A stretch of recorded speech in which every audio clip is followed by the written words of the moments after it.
প্রিয় দর্শক, এই ভিডিওতে জানাবো রক্তহলিতে সিক্ত যে মাটি অর্থাৎ কলোসিয়াম সম্পর্কে। দর্শক, ভিডিওটি সম্পূর্ণ দেখুন, লাইক শেয়ার কমেন্ট করুন এবং পরবর্তী ভিডিওর জন্য চ্যানেলটিকে সাবস্ক্রাইব করুন। কলোসিয়াম ইতালির রোম শহরে অবস্থিত একটি বৃহৎ উপবৃত্তাকার ছাদবিহীন মঞ্চ। 50,000 দর্শক ধারণ ক্ষমতা সম্পন্ন এই মঞ্চ গ্ল্যাডিয়েটরদের প্রতিযোগিতা এবং জনসাধারণের উদ্দেশ্যে প্রদর্শনীর জন্য ব্যবহৃত হতো। পৃথিবীর প্রাচীন সমৃদ্ধশালী সভ্যতাগুলোর মধ্যে রোমান সাম্রাজ্য অন্যতম। প্রায় 1400 বছর ধরে প্রচলিত ছিল এই রোমান প্রজাতন্ত্র। শুরুটা হয়েছিল যীশু খ্রিস্টের জন্মেরও 5 শতক আগে। সুদীর্ঘকাল রাজত্ব করার কারণে রোমানদের রয়েছে বিস্তর আর সমৃদ্ধ এক ইতিহাস। এছাড়াও শিল্প, স্থাপত্য, কৃষ্টি, সংস্কৃতি, শাসন ব্যবস্থা ও অর্থতন্ত্র এবং বৈজ্ঞানিক অগ্রগতিতে ছিল অসামান্য অবদান। রোমানদের তৈরি স্থাপত্য এই আধুনিক যুগে এসেও মুগ্ধতা ছড়ায়, তেমনি তাদের একটি স্থাপত্য হচ্ছে কলোসিয়াম। কলোসিয়াম হচ্ছে রোমানদের তৈরি এক বিশাল অ্যাম্পি থিয়েটার।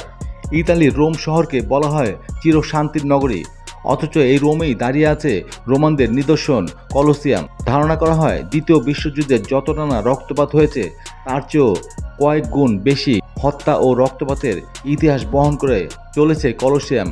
প্রত্নতত্ত্বের শহর রোম, শান্তির শহর রোম। কলোসিয়ামের কারণে রোম নগরীকে রক্তের আর হত্যার শহর বলেও ডাকা হতো একসময়। বিশ্বের অনেকেই হয়তো জানেন না, লাখো রাজবন্দী, যুদ্ধবন্দী, কৃতদাস আর মৃত্যুদণ্ডপ্রাপ্ত ও অসহায়দের রক্তে সিক্ত কলোসিয়ামের মাটি। প্রতিটি ধুলোকণা, অদ্ভুত কাঠামোর ইমারতটির প্রতিটি ইট, কাঠ, পাথরে মিশে আছে নিহতদের অন্তিম নিঃশ্বাস। শতাব্দীর পর শতাব্দী ধরে চলা এই বীভৎস জঘন্যতম প্রাণ সংহারী দ্বৈত যুদ্ধের ইতিহাসের নীরব সাক্ষী হয়ে আজও দাঁড়িয়ে আছে বিশেষ নির্মাণ শৈলীর এই কলোসিয়াম। বিশ্ব সপ্তাশ্চর্যের এটি একটি। কলোসিয়াম ইতালির রাজধানী রোম নগরীতে ছাদবিহীন মঞ্চকে বলা হয়। 4 তলা বিশিষ্ট অনেকটা বৃত্তাকার এই মঞ্চটি নির্মাণশৈলীর কারণে এখনও বিশ্বে আবির্ভূত করে মানুষকে। 70 থেকে 72 খ্রিস্টাব্দে এটি নির্মাণ কাজে হাত দেন ফেরিয়াস বংশের সম্রাট ভেসপাজিয়ান। মূলত জনসভা ও নাট্য উৎসবের জন্য ইমারতটি তৈরি করেছিলেন তিনি। নাম রেখেছিলেন এমপি থিয়েটারিয়াম ফেসিয়াম। 7 বছরে 3 তলা পর্যন্ত নির্মাণের সময় তার আকস্মিক মৃত্যু হয়। এরপর ক্ষমতায় বসেন তারই পুত্র টাইটাস। পৃথিবীর নিষ্ঠুরতম সম্রাটের একজন ছিলেন তিনি। 80 খ্রিস্টাব্দে এমপি থিয়েটারের বাকি কাজ সম্পন্ন হয় তার হাত ধরেই। পাশাপাশি ভবনটি নতুন করে নকশাও করেন তিনি। পরিবর্তিত নকশায় হাইপোজিয়াম নামে মাটির নিচে নির্মাণ করা হয় বেশ কিছু টানেল। এখানে যুদ্ধের মাধ্যমে বলি দেওয়ার জন্য রাখা হতো হাজারো পশু, দাস ও দণ্ডপ্রাপ্তদের। তবে বাবার দেওয়া নাম পাল্টে কলোসিয়াম রাখেন টাইটাস। কলোসিয়ামের জনসভা স্থলটি বিশেষ খেলার স্থান হিসেবে ঘোষণা করেন তিনি। ভূমিকম্পের কারণে ভবনটির বেশ কিছু অংশ ব্যাপকভাবে ক্ষতিগ্রস্ত হয় অনেকবার। বেশ কিছুবার এটি মেরামত করা হয়। 16 ও 17 শতাব্দীতে কলোসিয়ামের দায়িত্ব পুরোটাই চলে যায় চার্চের দখলে।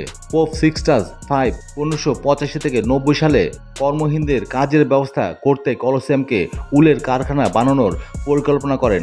1671 সালে কার্ডিনালদের তত্ত্বাবধানে সারের লড়াই হতো এখানে। 1749 সালে চতুর্দশ পোপ বেনেডিক্ট নিহত শহীদদের আত্মার শান্তি কামনায় এটাকে শান্তি মন্দির ঘোষণা করেন। সেই সময় থেকেই সেখানে নিষিদ্ধ করা হয় প্রাণ বলি দেওয়ার নিষ্ঠুর খেলা। কলোসিয়ামের আয়তন একটি উপবৃত্তাকার কাঠামো যা 189 মিটার দীর্ঘ এবং 156 মিটার চওড়া। এটির মূল এলাকা 6 একর। বাইরের দেয়ালের উচ্চতা 48 মিটার এবং ঘের মূলত 545 মিটার। রক্তের হোলিতে সিক্ত কলোসিয়াম রক্তপিপাসু রোম সম্রাটদের বিকৃত আনন্দের খোরাক জোগাতে গিয়ে কত মানুষের প্রাণ হারিয়েছে এই বধ্যভূমিতে ইতিহাস তার সঠিক হিসাব রাখেনি। শুধু মানুষ নয়, কলোসিয়ামের মাটিতে অজস্র বন্য জীবজন্তুর রক্ত মিশে রয়েছে। সম্রাটের নির্দেশে রাজকোষের অর্থে সেই সময় এক বিশেষ খেলার জন্য উত্তর আফ্রিকা সহ বিশ্বের বিভিন্ন প্রান্ত থেকে আমদানি করা হতো হাজারে হাজারে হাতি, গন্ডার এবং সিংহ। ভল্লুকের সঙ্গে হাতি, হাতির সঙ্গে বুনো মহিষ বা গন্ডারের সঙ্গে হাতির লড়াই দেখত হাজারো বিশ্ব সম্প্রদায়। পশুদের মৃত্যু বেদনার হুঙ্কারের সঙ্গে সঙ্গে উল্লাসে ফেটে পড়ত পুরো গ্যালারি। কলোসিয়ামের উদ্বোধনী অনুষ্ঠানে 9000-এরও বেশি পশুর প্রাণ গিয়েছিল।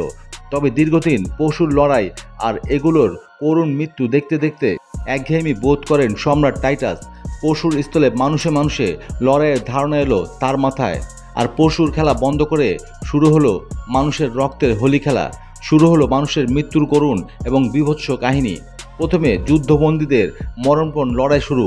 যতক্ষণ না দুজনের একজনের মৃত্যু হতো ততক্ষণ পর্যন্ত চলতো দৈত্য লড়াই। কিন্তু মাত্র 100টি খেলা দেখার সৌভাগ্য হয়েছিল টাইটাসের। এরপর হঠাৎ করেই একদিন বড্ড উন্মাদ হয়ে যান তিনি। বন্ধ হয়ে যায় এই খেলা। লম্বা বিরতির পর 64 খ্রিস্টাব্দে ক্রিস্টাস ভ্রাতৃদ্বয় ফের চালু করেন ঐতিহ্যবাহী ওই খেলা। তারা গ্ল্যাডিয়ার্স লড়াই চালু করেন। লড়াইকারীদের বলা হতো গ্ল্যাডিয়েটর। লড়াই চলাকালে কোনো এক গ্ল্যাডিয়েটর আহত হয়ে পড়ে গেলে উল্লাসে ফেটে পড়ত পুরো কলোসিয়াম।